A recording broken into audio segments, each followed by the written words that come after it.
Hello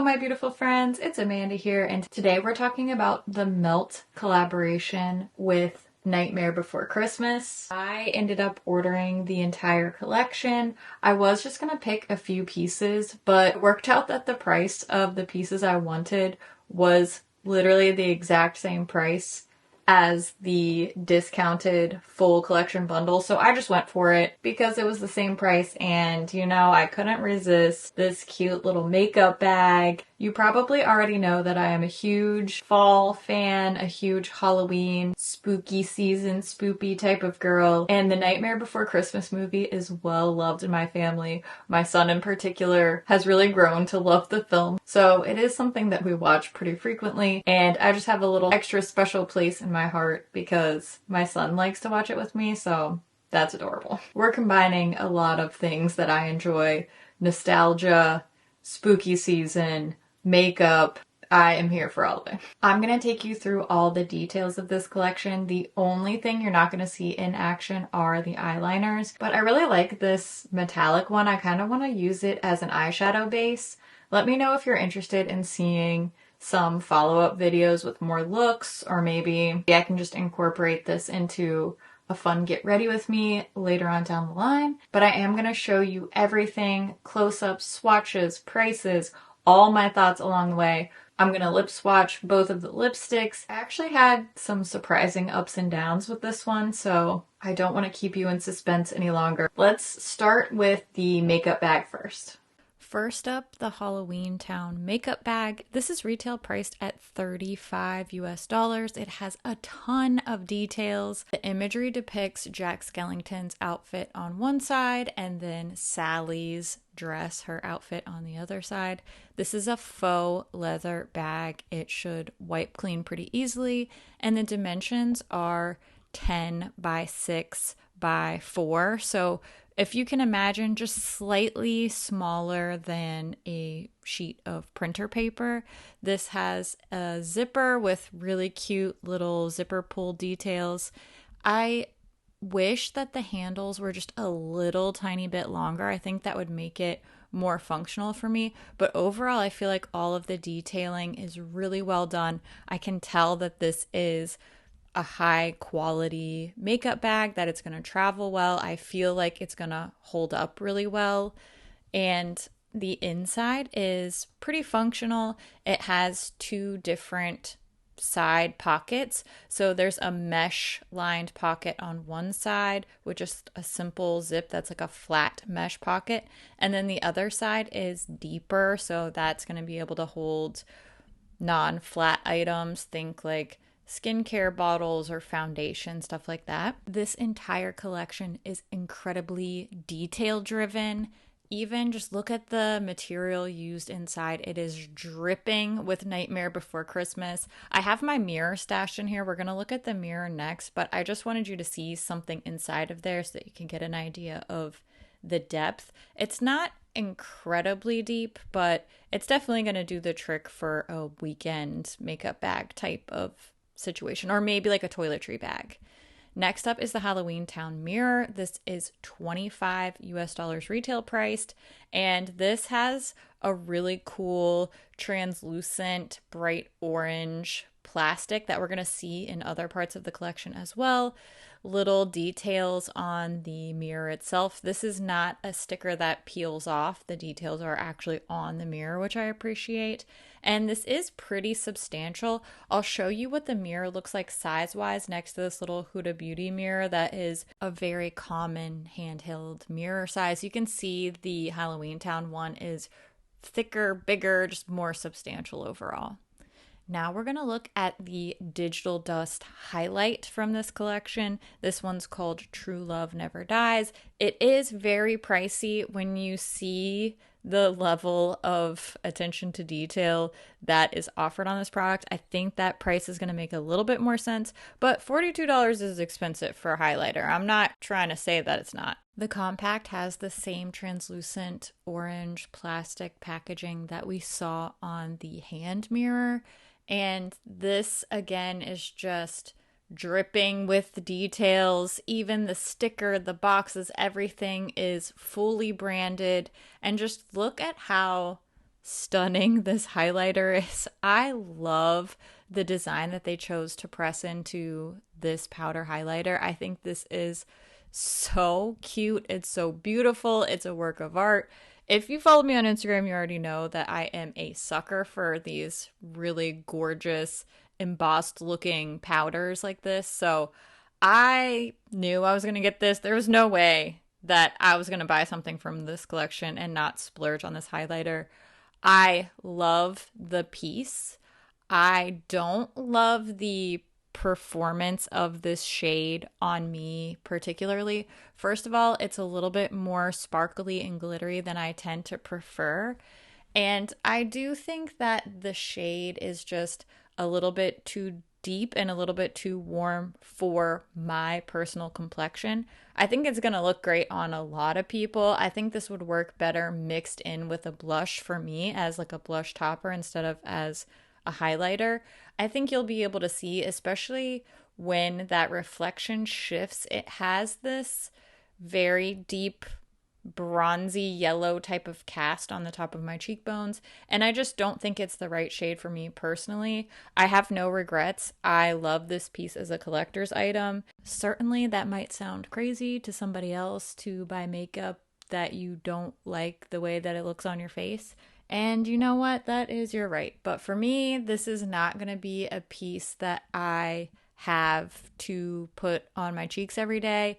It is a beloved movie that is immortalized in one of my favorite ways, which is a shiny, sparkly, pretty little powder compact. And I accept that about myself. So, I love it and don't love it at the same time, but I think that it will be great on anybody with a medium or deeper skin tone. Now let's talk about these gel liners. They're priced at $24 each. Again, just 360 details on the packaging. I love this faux wood grain on the boxes. We're also going to see that later on the palette. And these even have little nods to the movie around the edges of the caps for the screw top pots. There is one matte shade that's Terrible Vision, and Master of Fright is a metallic shade. I think these would be awesome as an eyeshadow or an eyeshadow base. That's probably how I'm going to use them because I'm not really a gel liner type of gal. I did want to give you a live swatch though because I wanted you to see just how smooth and creamy and opaque these are. Like I said, I'm not a big gel liner girl, but just simply touching these, swatching them, they seem rich and beautiful and easy to work with. So my very limited opinion on liners is that these seem pretty damn good. And I think this red shade could make a very beautiful, intense holiday look. Now let's move on to the Ultra Matte lipsticks. These are also priced at $24 a piece. These are also beautifully and intricately packaged. The details, I know I keep saying it, but come on. I just love how every single aspect of this collection has so much reference to the film. It's fun. It makes sense for the brand.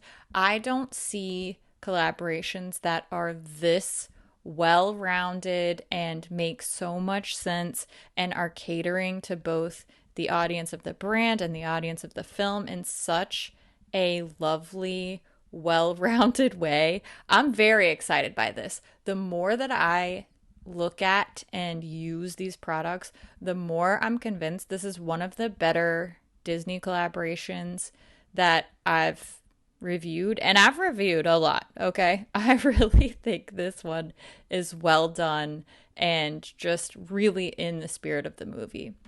So here are some swatches on my arm. I wanted you to see arm swatches. Of course, I'm going to show you lip swatches as well. These do feel a little bit stiff when they're going on, but they last pretty well. If you stick around to the outtakes at the end, I'll do a straw test with this really deep dark shade on, and I'm impressed by these. Despite how matte these lipsticks are, they're very, very comfortable. They didn't feel tight and dry and gross on my lips. Takes a little bit of work to perfect the opacity, but once they're on, I find them to be decently transfer resistant. These are not transfer proof, these are not kiss proof, but they are very long wearing and they stay comfortable and beautiful during that long wear. So all in all, I'm impressed. Last piece we're going to talk about is the Halloween Town eyeshadow palette. This is a pricey one. We're looking at 10 shades in here for $60 US. Again, I feel like a big part of that price goes into not just the makeup itself, but this very intricate packaging. I have a bit of a love-hate relationship with this palette packaging. I love the styling. I feel that it is incredibly true to the source material. I love that it doesn't feel watered down in order to be more commercial. I love the shifty holographic oogie boogie on the front. I do not like palettes that are an odd shape like this. I just find them difficult to store, difficult to travel with. And I also really don't like the scattered, jumbled up kind of placement of the pans inside the palette. You're going to see in just a minute. That just irks me. I don't like the way that it feels like wasted space. I don't like the way that it feels disorganized. Now, as far as those types of pan layouts go, I don't think that this one's terrible, and I do think that it makes sense in the context of this Halloween Town collection. I think that it makes sense with the spirit of the film that it's referencing. I just personally don't prefer it aesthetically. So I get it, and as far as these jumbled up pan palettes go, this one is nowhere near the most offensive to my eyeball. I just don't prefer that aesthetically. Just a personal preference on that one.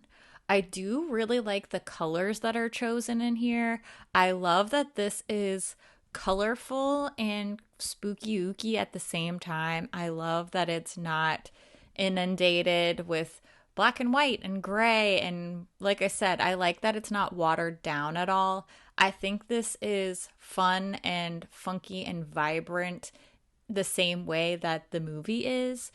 I was a little bit discouraged when I started swatching it because I think you can tell, especially the finger swatches, which is wild to me, are just, they don't look good. They look dry, they look patchy, they look streaky, they look sad. And I was really confused by the fact that the brush swatches look so different and so much better, particularly those mattes. Usually it's the other way around. Usually if something is going to be a little streaky or not as solid and opaque, that happens with the brush swatches and not the finger swatches. But I think the craziest part is that these behave so differently in finger and brush swatches, but they also, again, behave differently when applied to the eye.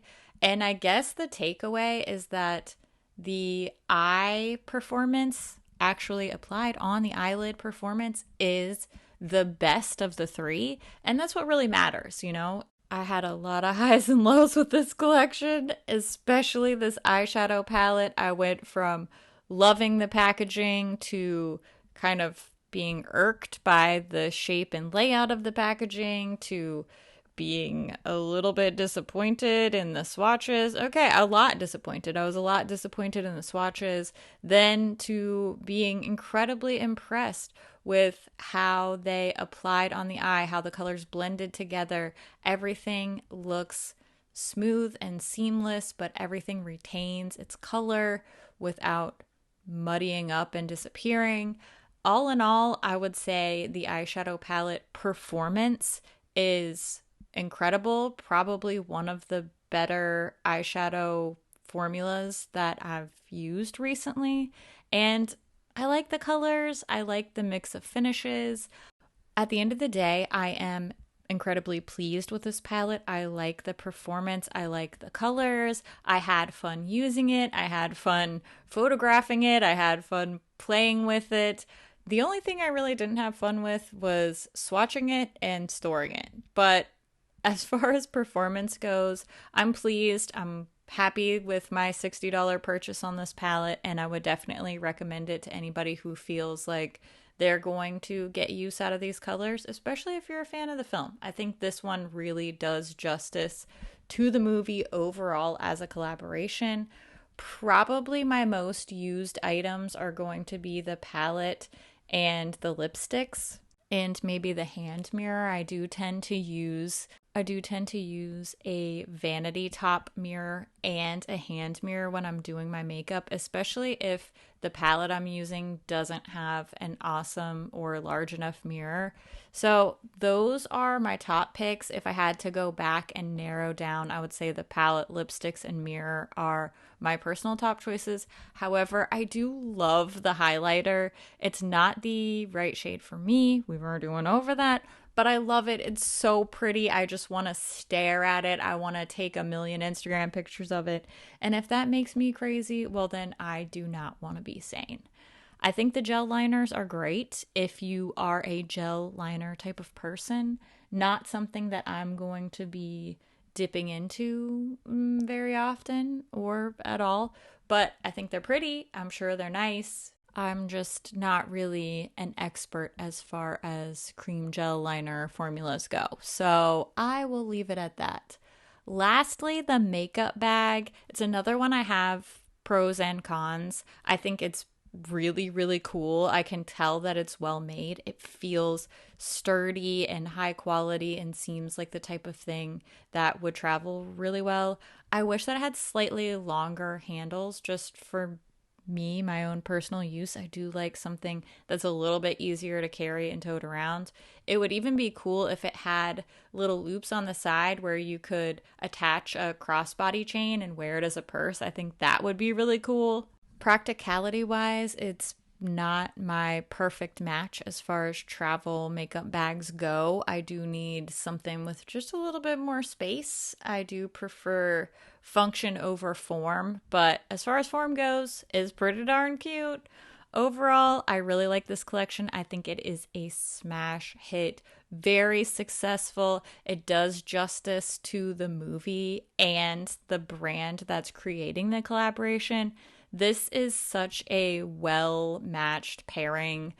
Nightmare Before Christmas and Milk Cosmetics just seem like a match made in heaven. I think they did a wonderful job paying attention to detail, selecting fun, vibrant colors, and creating a lot of really, really nice formulas. I'm glad that I ended up with the full collection because I think this one is a hit. That wraps up the Nightmare Before Christmas collection. I would love to hear what you think about these products. Did you order anything? Are you interested? Are you tired of collaborations? I always love to hear what you think about things too, whether we agree or disagree. So make sure you leave all your thoughts down in the comments below. As always, thank you so much for watching, and I'll see you in my next video. Bye. I just zoned out. Okay, I'm fine. Let's start by looking at the makeup bag first.